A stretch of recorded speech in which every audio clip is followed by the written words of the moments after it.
Il y a eu d'abord l'agression dont mon propre cortège a été l'objet lorsque nous sommes passés devant le siège du RPG. Comme d'habitude, les gens qui étaient là se sont acharnés sur le cortège et ils ont réussi à le rompre. Mais en plus, après la manifestation, il y a eu des violences exercées sur nos militants et sympathisants. Il y a eu 5 blessés graves, dont 4 par balle. Il y a actuellement 3 dans les hôpitaux. Il y a d'autres qui sont à domicile après avoir reçu un traitement. À Amdalaï, à proximité du cimetière, juste derrière la station Shell, un tireur embusqué a ouvert le feu avec un fusil de type calibre 12 sur un groupe de gendarmes. Bilan, 3 gendarmes atteints, mais qui n'ont pas trouvé la mort, et 7 autres par des cocktails Molotov. Donc pour le moment, ils sont tous admis au niveau du centre de santé, à l'escadron de gendarmerie mobile numéro 3. Gendarmes ont été déployés pour le maintien et le rétablissement d'ordre public conformément aux normes conventionnelles. Ils ont payé les frais du débordement du meeting de l'opposition, tenu ce mercredi sur l'esplanade du stade du 28 septembre. 12 d'entre eux ont été blessés, dont 3 atteints par balle de fusil de calibre 12. Ils reçoivent la visite de la hiérarchie militaire dans leur lit de malade. Je trouve très regrettable qu'on tire à bout portant sur les forces de l'ordre à l'aide de calibre 12. Et seulement, je dirais à l'ensemble des forces de défense et de sécurité de respecter les consignes données dans l'ordre initial que j'ai donné à tous les niveaux. Nous avons formé nos gendarmes, nos policiers, pour qu'ils deviennent des forces républicaines respectueuses des droits de l'homme et qui obéissent au principe d'un état de droit. Je crois que nos gendarmes et nos policiers ont joué leur rôle, le républicain, de soldats de la paix. Ils sont chargés du maintien de l'ordre public, d'assurer la sécurité de la population, d'assurer la sécurité du gouvernement, d'assurer la sécurité des manifestants, de l'opposition et également de toutes les forces politiques. Il ne faut pas qu'on prenne maintenant l'habitude impunément d'agresser les forces de l'ordre. Nous saurons tirer toutes les conséquences de ces actes que nous considérons comme crapuleux. Déclaration du parquet du tribunal de première instance de Dixine, que je vais vous lire. Le mardi 7 janvier 2015, certains partis politiques de l'opposition ont organisé un meeting à l'esplanade du stade du 28 septembre.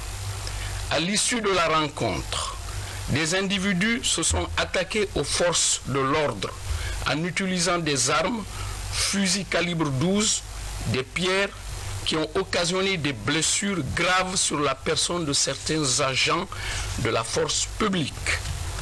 Ces agissements sont constitutifs de violences envers les dépositaires de la force publique, de coups et blessures volontaires, faits prévus et punis par les dispositions des articles 231, 295 du Code pénal. Le procureur de la République près le tribunal de première instance de Dixine a aussitôt été informé. Il a donné des instructions pour l'interpellation de tous les individus ayant participé à la commission des dites infractions. Le dossier de la dite enquête et les suspects ont été déférés au parquet de Dixine ce jeudi 9 janvier. Sans désemparer, le procureur de la République a fait ouvrir une information judiciaire pour les chefs d'infraction visés si haut. C'est l'occasion d'indiquer en direction de l'opinion nationale et internationale que la procédure sera menée dans le respect strict des dispositions légales. Par ailleurs, le procureur de la République tient à souligner avec vigueur que toute violation de l'ordre public par quiconque sera poursuivie et sanctionnée conformément à la loi. Je vous remercie.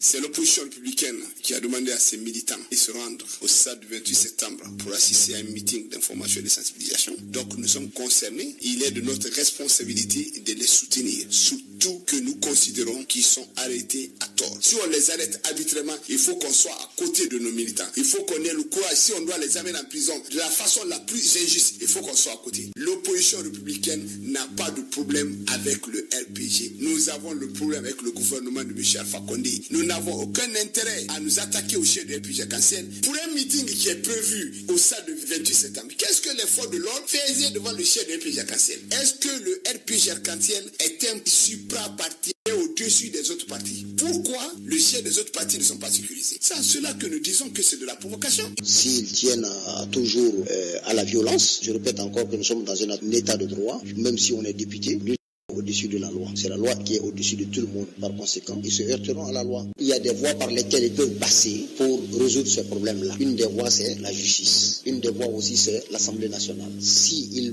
font fi à tout ça, dans ces conditions, alors ils se disent républicains. Le FDG n'arrive pas jusqu'à présent à digérer sa défaite. Ils ont pour cible le FPG, pas d'autres. Ils n'ont pas accepter la défaite, alors qu'ils ont été battus à plate couture devant toute la communauté internationale. Ces gens, nous allons aux élections 10 fois avec eux, nous les battrons 10 fois.